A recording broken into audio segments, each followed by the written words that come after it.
Vamos orar?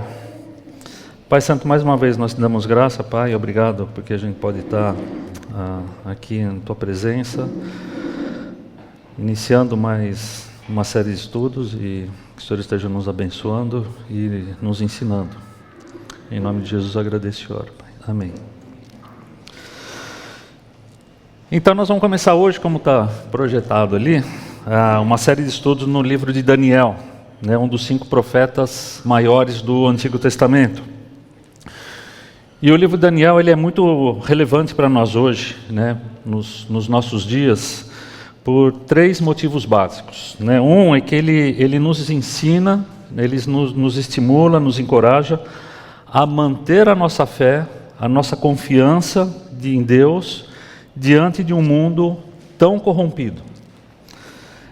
Daniel ele mostra que é possível ser um cidadão, ser um profissional, ser um estudante, até uma dona de casa que vive com excelência, de acordo com os propósitos de Deus, sem comprometer seus valores cristãos. Segundo lugar, Daniel também nos ensina e prova a soberania de Deus sobre a história. E esse é o tema principal de todo o livro de Daniel. Mesmo numa época de incertezas, numa época onde Judá, Jerusalém, estava passando por uma crise política, econômica, social, cativeiro, etc. O livro de Daniel é um lembrete constante de que o controle supremo está nas mãos de Deus. Apesar de tudo, Deus está no controle de toda a situação. E em terceiro lugar, o livro ele contém várias profecias de relevância escatológica, né? Principalmente a segunda parte do livro de Daniel. A primeira parte, até o capítulo 6, ela tem muita narrativa, muita história, mas a partir do capítulo 7, então, entra a parte escatológica, que é a base das previsões, das profecias, que depois, futuramente, a gente pode ver em Apocalipse. E o livro, ele inicia mostrando o contexto que Daniel estava vivendo. Ou seja, a tomada de Jerusalém por Nabucodonosor, rei da Babilônia. Então, alguns anos antes, Israel já tinha sido, cerca de 100 anos antes, 116 anos antes, Israel, o reino do norte, já havia sido tomado pelos assírios. E os assírios eles tinham uma forma de dominação que era extremamente cruel e violenta. Eles invadiam, eles matavam, eles levavam os homens escravos, eles estupravam as mulheres para miscigenar a raça, eles introduziam outros povos também para ver aquela miscigenação. E os assírios são conhecidos historicamente como o povo mais cruel que já existiu na face da terra. Dizem que é deles a invenção, a criação da cruz, da morte por crucificação, que é uma morte dolorosa, lenta e torturosa, né? Foram os assírios que criaram.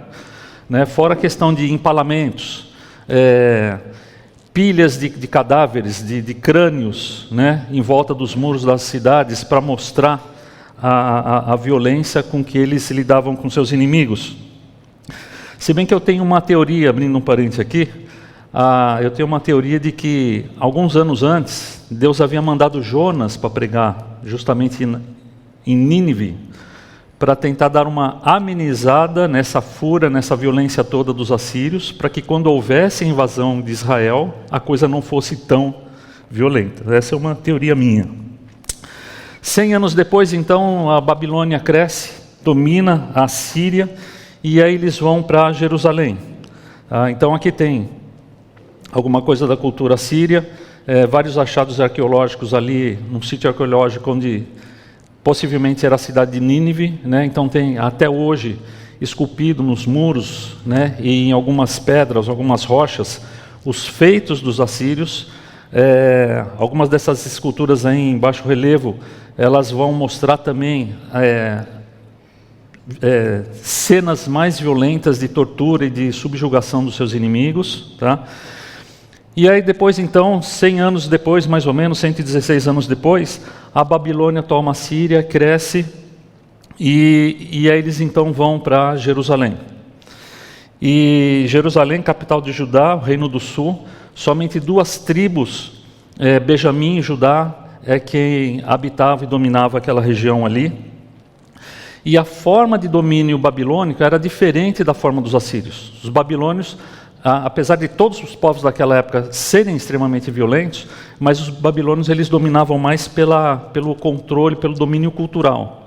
Eles não eram tão cruéis como os assírios, mas eles tinham essa forma de levar a liderança presa e manter o povo ali, porque um povo sem liderança não oferece perigo nenhum. Então eles mantiveram o povo lá de Judá, lá em Jerusalém, mas levaram a liderança, levaram a nobreza, levaram os intelectuais para lá.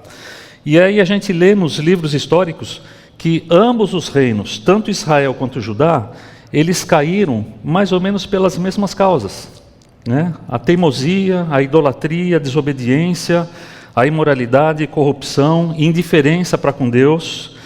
E qual era o interesse de Nabucodonosor naquela região? O interesse do querido Nonô, né? Vou chamar ele de Nonô, que fica mais fácil. O interesse do Nabucodonosor era principalmente a rota comercial, né? Se você, olhando para o mapa daquela região lá do Oriente Médio, essa regiãozinha aqui, não sei se dá para... Vai aparecer lá? Não aparece. Então você tem aqui a região lá do Crescente Fértil, onde aqueles antigos impérios, tanto assírio quanto babilônio, eles dominaram. A Babilônia chegou, o Império Babilônico chegou até o Egito aqui, e Israel fica numa posição bastante estratégica, porque toda a rota comercial ligando esses 3 continentes, tá? Aqui no sul, a África, aqui nós estamos no Oriente Médio, mais para cá, o Extremo Oriente, e subindo aqui para cima, você vai lá para a Europa. E esses 3 continentes são ligados por essa rota aqui. Tá? Não tem outro caminho. Aqui é o grande deserto, não tem como você passar por aqui. Então toda a rota comercial era feita por aqui. Por isso que existia tanto interesse naquela região ali. E o interesse do Nabucodonosor era justamente o domínio daquela rota ali. E além disso, ele também procurava gente capacitada em enriquecimento intelectual para servir, para levá-la para o seu palácio para servi-los. Então, é nesse contexto que começa o livro de Daniel. O ano é 606 a.C., e o livro de Daniel, ele começa justamente dando o contexto desse acontecido. No 3º ano do reinado de Joaquim, rei de Judá, Nabucodonosor, rei da Babilônia, veio a Jerusalém e a sitiou. E o Senhor entregou Joaquim, rei de Judá, nas suas mãos, e também alguns dos utensílios do templo de Deus. Ele, o Nabucodonosor, levou os utensílios para o templo do seu Deus, na terra de Sinear, e os colocou na casa do tesouro do seu Deus. Agora, é interessante que a Bíblia é bem clara num ponto aqui, e eu fico bastante impressionado com isso. Quando ele fala assim, foi o Senhor quem entregou nas mãos de Nabucodonosor. Foi o Senhor quem entregou. O que o Senhor entregou nas mãos de Nabucodonosor, que o texto fala? 2 coisas. Entregou o rei de Judá nas mãos dele, e entregou os utensílios do templo. E aí você pergunta, mas peraí, como assim o Senhor entregou? E aí Deus responde, eu cansei de avisar vocês, que se não se voltassem para mim, eu não os protegeria. E aí tem muitos críticos que ficam inconformados e questionam, mas que Deus é esse que permite, uma coisa dessa, que não protege nem os seus? Então vamos lá, vamos dar um exemplo. O pai avisa para o filho, se você estudar e passar de ano, você vai ganhar um presentão no final do ano. Mas se você não passar, se você não estudar, se você não passar, em vez de presente, você vai levar o quê? Uma pisa bem dada. Aí o filho nem liga. Bagunça o ano todo, não estuda, gazeia, mais falta do que vai. Quando vai é para aprontar dentro da sala de aula. Chega no final do ano, qual que é o resultado? Levou bomba. O que o pai falou que ele ia ganhar? Se ele bombasse? Uma pisa. Aí você pergunta, mas que pai malvado é esse? dá uma pisa no menino, coitado dele. Por que o papai não dá o presente prometido? Então, sabe qual que é o mal do homem? O mal do homem é falar assim: eu quero viver do meu modo, mas eu não quero sofrer as consequências.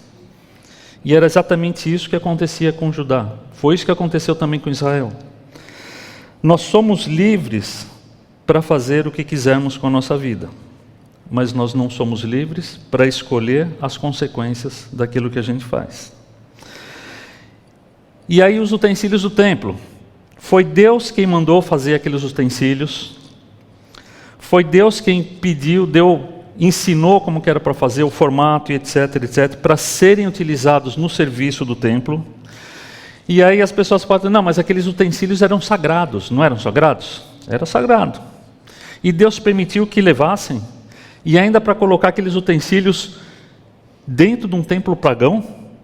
Você não sabe que os caras lá fazem sacrifício humano? Que Deus é esse que permite levar os objetos sagrados do templo para um templo pagão? Para Deus não existe objeto sagrado. Para Deus nada é sagrado além dele, além da sua própria palavra. Nenhum objeto que nós podemos fazer ou que nós construímos com as nossas mãos é sagrado.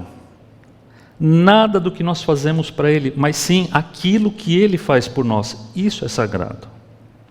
E aí, quanto aos utensílios do templo, Deus responde o seguinte: eu mandei fazer.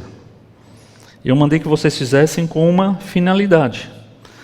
Só que não estava sendo utilizado, ou estava sendo mal utilizado. Então, pode levar embora. Não está mais prestando para o propósito que deveria servir. Vocês estão longe de mim, afastado de mim. Nada disso aqui faz mais sentido. Ele já tinha mandado outros profetas avisarem isso. Seria melhor fechar as portas aqui, vai embora, fica longe. Não precisa vir aqui me prestar culto, não quero mais, não. Então, entende como que funciona? Você acha que você pode fazer tudo do jeito que você quer e que Deus é que tem que se adequar a você? É Deus que tem que se adequar a nós, a nossa vontade, o nosso jeito? E a resposta é não. Versículo 3. Então o rei ordenou que Aspenaz, os chefes dos oficiais da sua corte, trouxesse algum dos israelitas da família real e da nobreza. Então, que nem eu falei, esse era um dos métodos de domínio dos babilônios. Pega aquela turma elite, pega os intelectuais, pegue a liderança, traga para cá. Jovens sem defeito físico, de boa aparência, cultos, inteligentes, que dominassem os vários campos do conhecimento e fossem capacitados para servir no palácio do rei. Ele devia ensinar-lhes a língua e a literatura dos babilônios. Então os babilônios, eles tinham essa forma de dominar, diferente dos assírios. Tá? Então eles levam a liderança, né, o tal do Aspenaz aqui, que era o chefe dos oficiais da corte. Algumas traduções traz como o chefe dos eunucos. Então, ele é designado, vai lá e escolhe. Dentro daquela turma, vai lá e traz essa elite para cá. Trago esses caras para cá que eles vão sentar na minha mesa e vão ser educados por mim. Versículo 5. O rei designou-lhe uma porção diária de comida e de vinho da própria mesa do rei. Eles receberiam um treinamento durante 3 anos e depois disso passariam a servir o rei. Então 3 anos comendo e bebendo do bom e do melhor da cozinha babilônica. Você sabe que comida é um dos elementos mais fortes dentro de uma cultura. As características culturais, comida é um dos elementos mais fortes que existe. Tanto é que quando a gente fala assim, cozinha italiana, o que você lembra? Cozinha alemã. Cozinha japonesa, sushi, cozinha árabe, cozinha francesa, lesma, coisa assim. Mas você falar mal de uma comida é ofensa para o povo. Então, por exemplo, nós moramos lá no norte muitos anos. E lá no Pará tem a tal da maniçoba. O paraense pode falar mal da maniçoba, mas se você de fora for lá e falar mal da maniçoba, é uma ofensa. É a mesma coisa alguém vir aqui e falar mal de buchada. O nordestino não pode falar, rapaz, eu não gosto de buchada não. Mas o outro vem e fala de... Não pode. Então, o que os babilônios queriam com isso? Eu quero que traga essa turma para cá. Eles vão comer da nossa comida, vão aprender com a nossa cultura, vão aprender a nossa literatura, vão aprender a falar a nossa língua, e isso é uma forma de dominação cultural. Até os nomes deles serão trocados para nomes babilônicos. Versículo 6. Entre esses estavam alguns que vieram de Judá: Daniel, Ananias, Misael e Azarias. O chefe dos oficiais deu-lhes novos nomes. A Daniel deu o nome de Beltesazar, a Ananias de Sadraque, a Misael Mesaque e a Azarias de Abednego. Então é interessante que dentre os jovens que foram, tinham 4 nobres, jovens nobres, eram 4 garotos, 4 adolescentes: Daniel, Ananias, Misael e Azarias. E aí a primeira atitude que eles têm ali, que os babilônios fazem, é fazer o quê? Trocar o nome deles. E o nome foi trocado, os nomes deles tinham significados. E é interessante que quando você vê o nome que foi colocado na língua lá dos babilônios, era como se eles estivessem parodiando o nome original deles. Então, Daniel, o significado de Daniel é: o Senhor é o meu juiz. Aí agora não, agora você vai passar a se chamar, agora já não é mais o Senhor que é o meu juiz. Agora você vai passar a se chamar Beltesazar, que significa que Bel é quem vai proteger a sua vida. Ananias significa Deus é gracioso. E os caras falam, nada de graça de Deus não. Agora você vai chamar a inspiração de Acu, que é um deus babilônio. Misael, o nome de Misael é quem é como Deus. E aí passa para Mesaco, ou Mesaque, que significa quem é como Acu. E Azarias, que o nome de Azarias é Deus ajudou. Agora você vai ser o Abdenabu, ou Abednego, como foi traduzido, que agora já não é o Senhor auxilia, agora você é o servo de Nabu. Esse Nabu também é um deus, que o início do nome de Nabucodonosor é também desse deus aqui. Então é interessante que, além de querer seduzir com as comidas, de fazer uma lavagem cerebral com a língua, com a literatura, eles ainda deram nomes babilônios parodiando o verdadeiro significado dos nomes deles, numa tentativa de apagar, de fazer esquecer a graça, a grandeza do Deus de Israel. Então, como quem diz, esqueçam quem vocês eram, agora a sua vida será outra. Agora vocês serão novas pessoas. Agora vocês não servem mais o Deus de vocês. Agora nós temos os nossos deuses aqui, vocês vão prestar culto e vão servir aos nossos deuses. Tá? Versículo 8. Daniel, contudo, decidiu não se contaminar com a comida e com o vinho do rei, e pediu ao chefe dos oficiais permissão para se abster deles. E Deus fez com que o homem fosse bondoso para com Daniel e tivesse simpatia por ele. Olha que interessante. Mesmo em meio a tanta coisa errada que a sociedade judaica praticava, tinha essa galerinha jovem, pelo menos esses 4 camaradinhas aqui, que eles eram tementes a Deus. É isso que a Bíblia chama de o remanescente. Quem é o remanescente? O remanescente é aquele que, mesmo diante de tanta corrupção, de tanta coisa errada, o remanescente é aquele que fala, não, eu não vou me contaminar com isso, eu vou continuar fiel ao Senhor. Agora, interessante, por que isso acontece? Por que tem, a maioria dos jovens vão no embalo, agora a moda é essa. Agora é assim que se comporta, agora é assim que se veste, agora é assim que se faz, agora é assim que se fala. Aliás, esse assim que se fala, eu nunca ouvi, eu estou com 60 anos, passei pela minha infância, passei pela minha adolescência, pela minha juventude. Antigamente, os mais velhos aqui, os mais experientes, vão confirmar isso. Não se ouvia falar tanto palavrão como se ouve hoje. Dificilmente você vê uma frase onde não existe um palavrão, ou no início ou no final. Antigamente não era assim, mas hoje é assim que se fala. Se você não falar assim, você não cria aquele approach, você não se enturma, então tem que falar assim, tem que se comportar assim, tem que ser bad boy, tem que ser... Agora a maioria dos jovens vão nesse embalo, mas você tem uma minoria que fala, eu não vou me deixar contaminar. Eu não caio naquela conversa de que, jovem outro papo, o legal é mostrar que é bad boy, não sei o quê, o legal é bater, ser violento, esse negócio de querer ser tudo certinho, isso é babaquice. Como que era a sociedade judaica nos tempos de Daniel? Lembra as advertências dos profetas? As advertências dos profetas que profetizaram contra Israel e também contra Judá, você vê algumas das broncas que esses profetas levavam, e tinha a ver com isso tudo aqui: idolatria e sincretismo religioso, injustiça social e opressão, corrupção da liderança, violência, indiferença para as coisas de Deus, falta de arrependimento, arrogância e autossuficiente, imoralidade.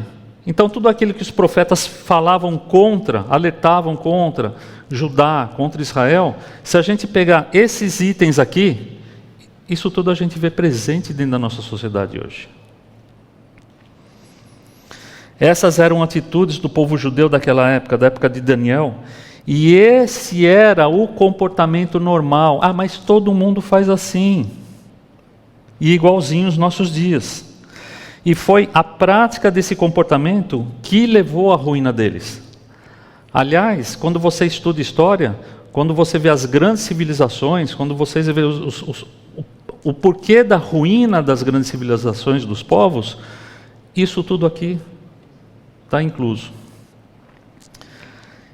E aí tem aquela conversa, de se conformar, de tomar forma, de ser igual, para não querer ser o diferente. E aí vem aquela velha frase lá, mas todo mundo faz assim, Aí as mães falam, mas você não é todo mundo, Mas é aquele negócio, todo mundo? Não, todo mundo não. Não é todo mundo que faz assim. Tem alguns poucos que decidiram falar, eu não vou fazer assim, tá? Vai ver que a mãe do Daniel e dos amigos dele era aquela mãe que falava assim, você não é todo mundo, Então Daniel e seus 3 amigos, eles estavam decididos, mesmo na Babilônia, mesmo sendo levados para lá, a continuar fazendo a vontade de Deus, a ficar firme na vontade de Deus. Então, não interessa onde você esteja, nem para onde você vai, continue fazendo a vontade de Deus. E para o povo judeu havia uma série de restrições alimentares, Quando você pega a lei lá do Antigo Testamento, tinha uma série de coisas que eles não podiam comer. Então não podiam comer, por exemplo, carne de porco, não podia comer camarão, caranguejo, não podia comer coelho, não podia comer carne cozida no sangue, sarapatel, Provavelmente várias dessas iguarias, várias dessas carnes, dessas coisas, eram preparadas e servidas na mesa do rei. E aí esses 4 falaram para Aspenaz, cara, não vai rolar não, a gente não vai comer isso aí não. E aí o Aspenaz deve falar, cara, sério isso? Meu amigo, se vocês não comerem, morre vocês e morro eu também, porque o rei mandou, e se o rei mandou, é bom vocês comerem, porque senão eu também morro. Agora é interessante que o versículo 9, voltando lá, fala o seguinte, e Deus fez com que Aspenaz fosse bondoso para com Daniel e tivesse simpatia por ele. É interessante, Deus honra a quem honra a Deus. Versículo 10. Apesar disso, ele disse a Daniel, tenho medo do rei, o meu senhor, que determinou a comida e a bebida de vocês. E se ele os achar menos saudável que os outros jovens da mesma idade, o rei poderia pedir a minha cabeça por causa de vocês. Então funcionava assim, o rei deu uma ordem, e é bom você cumprir aquela ordem. Eu quero essa garotada saudável, bem forte, bem gorda. Por 3 anos eu quero que vocês engordem eles. Eu quero que eles vivam como os babilônios, aprendam a comer a nossa comida, né? E se ele descobrir que vocês não estão comendo, meu amigo, eu estou lascado. Então Daniel, desculpe. Então Daniel disse a Aspenaz: peço-lhe que faça uma experiência com seus servos durante 10 dias. Ele está falando dele e dos amigos. Não nos dê nada além de vegetais para comer e água para beber. Depois compare a nossa aparência com a dos jovens que comem a comida do rei. E trate os seus servos de acordo com o que você concluir. Versículo 14. Ele concordou, o Aspenaz concordou. Olha só. Venceu o medo que ele tinha do rei, concordou. Por quê? Porque Deus fez com que ele atendesse. E fez a experiência com eles durante 10 dias. Passados 10 dias, eles pareciam mais saudáveis e mais fortes do que todos os jovens que comiam a comida da mesa do rei. Assim, o encarregado tirou a comida especial e o vinho que haviam sido designados, e em lugar disso, dava-lhes vegetais. Cara, deu certo. Só na sopinha de legume, só no caldinho de batata e cenourinha amassado, os caras ficaram mais saudáveis do que a turma que comia lá os Big Macs lá do rei. Tá? Então, Deus honra a quem honra a Deus. E é assim que Deus age com aqueles que o valorizam. Olha que interessante, olha aqui que Deus fala lá em 1 Samuel capítulo 2, versículo 30. E com certeza Daniel sabia esse versículo. Honrarei aqueles que me honram, mas aqueles que me desprezam serão tratados com desprezo. Então é assim que Deus age com aqueles que o valorizam e colocam em primeiro lugar. Honrar a Deus significa reconhecer a sua soberania, a sua santidade, a sua autoridade em todas as áreas da nossa vida. Vai além de meras palavras e rituais, envolve uma atitude de coração, de reverência, obediência, submissão à sua vontade. O desejo desses 4 garotos de fazer a vontade de Deus não era só ritual, mas era de coração. O resultado, a esses 4 jovens, Deus deu sabedoria e inteligência para conhecerem todos os aspectos da cultura e da ciência. E Daniel, além disso, sabia interpretar todo tipo de visões e sonhos. Olha que interessante, Deus deu a eles. Deus os capacitou. Versículo 18. E ao final do tempo estabelecido pelo rei, para que os jovens fossem trazidos à sua presença, ou seja, depois dos 3 anos ali, tá? O chefe dos oficiais os apresentou a Nabucodonosor. O rei conversou com eles e não encontrou ninguém comparável a Daniel, Ananias, Misael e Azarias, de modo que eles passaram a servir o rei. O rei lhe fez perguntas sobre todos os assuntos nos quais se exigia sabedoria e conhecimento, e descobriu que eles eram 10 vezes mais sábios do que todos os magos e encantadores do seu reino. Está aí. O resultado está aí. Sem comentários, né? Falar o que aqui? Deus honra a quem honra a Deus. Versículo 21, último versículo do capítulo. E Daniel permaneceu ali até o 1º ano do rei Ciro. Então, se Daniel foi levado lá para Babilônia, junto com seus amigos, mais ou menos no ano 606. Quando a gente vai estudar a história bíblica, sempre tem umas divergências de data aí, dependendo historiadores aí, mas vamos trabalhar com essas datas aqui. 606 foi a primeira deportação para a Babilônia. Tá? 597 foi a queda, a derrubada de Jerusalém. E 539 a.C., Ciro toma a Babilônia. Ou seja, de 606 até 539 foram 67 anos. Diz que Daniel permaneceu ali até o 1º ano do rei Ciro. Ou seja, Quando Daniel foi para lá, ele era um adolescente. 67 anos depois, Ciro toma a Babilônia. Daniel, provavelmente, quando a gente vai olhar e examinar lá os últimos capítulos de Daniel, a gente consegue perceber e entender que provavelmente Daniel nunca mais voltou para a sua casa, nunca mais voltou para Jerusalém. Mas ele foi fiel e serviu a Deus aonde ele estava. O que nós podemos aprender com isso? Primeiro, a maior prova de fé é confiar em Deus quando o seu mundo cai.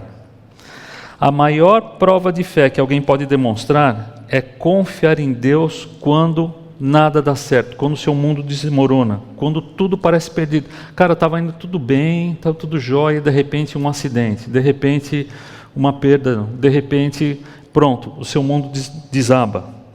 E aqui estava Daniel, cresceu como um bom menino judeu em Jerusalém, tinha família, tinha casa, né? Estabilidade, tinha o templo, tinha tudo mais. Levava uma vida confortável, uma vida tranquila. De repente um inimigo chega e pronto, acaba com a ordem da sua vida, toma a sua nação, né? Ele foi arrancado do seio da família enquanto adolescente, colocado numa cultura completamente diferente, um ambiente totalmente diferente, hostil, um idioma diferente, pessoas diferentes, comidas diferentes. E eles disseram, você agora vai se tornar uma nova pessoa, esqueça tudo que você aprendeu, tudo que você acredita, agora você vai ser o que a gente mandar. Agora você não tem autoridade nem mais sobre a sua vida. E aí, o que você faria? Se Deus tirasse tudo que você tem, se Deus bagunçasse toda a sua vida, virasse de cabeça para o ar, você vai continuar confiando nele? É aí que vem a pior tentação que nós podemos experimentar. A maior tentação é comprometer as suas crenças, comprometer as suas convicções, querer parecer como todo mundo para não ser o diferentão, para tentar se adequar. Em outras palavras, fazer a coisa do jeito que todo mundo está fazendo, só para ser aceito pelo grupo, ser aceito pela sociedade. Então, muitas vezes, dependendo da situação que a gente passa, muitos dos conselhos que a gente ouve é, não, faz isso, não, faz assim. Ou seja, só conselho errado. O que aconteceu com Daniel 2.600 anos atrás, e está acontecendo hoje com todas as nossas crianças, todos os nossos adolescentes, todos os estudantes universitários, todos os adultos. Nós estamos vendo uma cultura sem Deus ao nosso redor. Uma cultura secular cada vez mais agressiva, impositiva, crescente, e nós estamos vendo essa cultura mundana emergir à nossa volta, e ela está em todos os lugares ao nosso redor. E essa cultura está tentando tragar, fazer uma lavagem cerebral, tornar-nos igual aos outros. E aí a gente vê essa cultura, a gente vê essa lavagem cerebral, né? E a gente ouve muito, seja em vídeos que você assiste, é TikTok, é rede social e etc, etc. O Nabucodonosor, ele era bastante astuto. Ele sabia que se ele pudesse mudar a mente e os corações daqueles meninos, ele teria aqueles meninos o resto da vida consigo. Porque os valores e as decisões que você toma quando você é adolescente, principalmente estou falando para os adolescentes aqui. Os valores e as decisões que você toma quando adolescente vão determinar o resto da vida de vocês. Daniel e esses 3 amigos, eles não foram torturados, não foram presos, não foram espancados. Eles foram o quê? Seduzidos, com boa comida, com coisas boas. Tá? E é isso que o mundo tenta fazer com a gente. O mundo tenta seduzir. Você quer curtir? Eu te dou tudo que você precisa para curtir. Se for para mim, fala que mais tarde eu ligo. Então, é isso que o mundo faz. Ele tenta seduzir. Cara, olha toda essa comida boa. Olha o vinho que o rei bebe. E não é pérgola não, cara. É vinho de primeira. Isso é muito melhor do que a gente ir em Jerusalém. Além do mais, cara, agora não tem mais ninguém para ficar controlando a gente aqui, nem o pai, nem a mãe, nem o sacerdote lá, nem o... né? Ninguém, cara. Então, cara, pode comer e beber à vontade aqui, ó. Comidas gordas, vinho à vontade, comida de rei, gente. E Daniel e seus amigos tiveram que fazer uma escolha. E todos nós precisamos fazer escolhas todos os dias. E o maior triunfo que a gente pode experimentar na nossa vida é se manter puro no meio de uma sociedade decadente e imoral. E foi o que Daniel fez. Lá no versículo 8, a gente lê o quê? Que Daniel decidiu não se contaminar com a comida e com o vinho do rei. Então, só que, ó, lembra um detalhe. Ele já demonstrava esse caráter lá na sua terra. Então, ele era firme com Deus lá no seu povo, diante de tudo que eles praticavam. E ele continuou sendo firme junto num outro país, num país estrangeiro. Então, você precisa tomar essa decisão também. Não é uma decisão fácil, mas é uma decisão honrada. Então, para concluir, o tema do livro de Daniel, ele está presente em todos os capítulos, tá? E ele diz o seguinte, que apesar das circunstâncias, existe um Deus que está no controle. Então, embora Daniel ele estivesse em uma cultura totalmente diferente, numa terra diferente, Deus estava nos bastidores cuidando de tudo isso. É fácil a gente confiar em Deus quando as coisas estão indo bem, quando todas as contas estão sendo pagas, quando a nossa saúde está ótima, quando todo mundo te ama, quando aqueles que você ama estão ao seu redor. É fácil confiar em Deus quando a coisa está indo às mil maravilhas. Mas e quando o nosso chão cai? E quando o chão sai debaixo dos nossos pés? Aí que vem o desespero. Então, você precisa tomar uma decisão. Vai continuar confiando em Deus? Foi isso que Daniel fez, e esse é o desafio que ele traz para a gente através do seu exemplo. Tá bom? Pois é, por hoje é só. Primeiro capítulo, a ideia é cobrir um capítulo por domingo.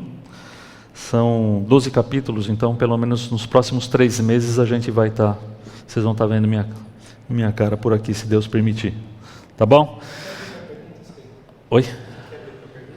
Não, se bem que, Roberto, a coisa eu acho que já passou da sutileza para a agressividade. A coisa está ficando está escalonando, né? Cada vez mais descarada, né? Cada vez mais descarada. Então, e sabe o que é interessante? Que isso é fato, né? A engenharia das redes sociais, eles sabem disso. Então, eles sabem qual é a isca certa para jogar, qual é o público certo que você tem para alcançar, que isca eu uso para esse aqui, que isca eu uso para esse daqui, né? Então, os algoritmos é quem está o tempo todo controlando isso. Agora, as redes sociais, é um evento absolutamente inédito na história do mundo, né? Nunca a história do mundo teve como nós estamos hoje. Esse advento das redes sociais aí tem nivelado todas as culturas do mundo inteiro, tem nivelado todas as culturas, mas está nivelando por baixo. Né? Tudo que existe de pior, né? E as redes sociais estão... quando a gente fala assim, Daniel, né? É porque ele é vamos dizer, o personagem principal da história, né? Mas é o Daniel e a turminha dele, né? A gente vai ver até o capítulo 6 que a presença desses 4 aí, né? Estão constantes. Tá bom. Quem pode orar? Alguém sente o desejo no coração?